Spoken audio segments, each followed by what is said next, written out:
বাংলাদেশের সামনে এখন বড় সুযোগ রয়েছে পাকিস্তানকে হোয়াইট ওয়াশ করার। 2 ম্যাচের টেস্ট সিরিজে প্রথম ম্যাচটি আগে জিতে নিয়েছেন টাইগাররা। দ্বিতীয় টেস্টও জয়ের উজ্জ্বলে রয়েছে বাংলাদেশ দল।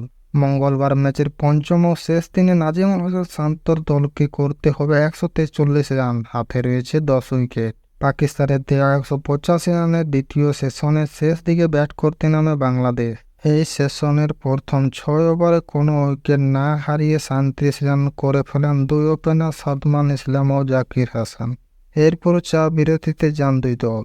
বিরতি শেষে খেলা গড়ায় মাঠে মাত্র 1 ওভারের জন্য।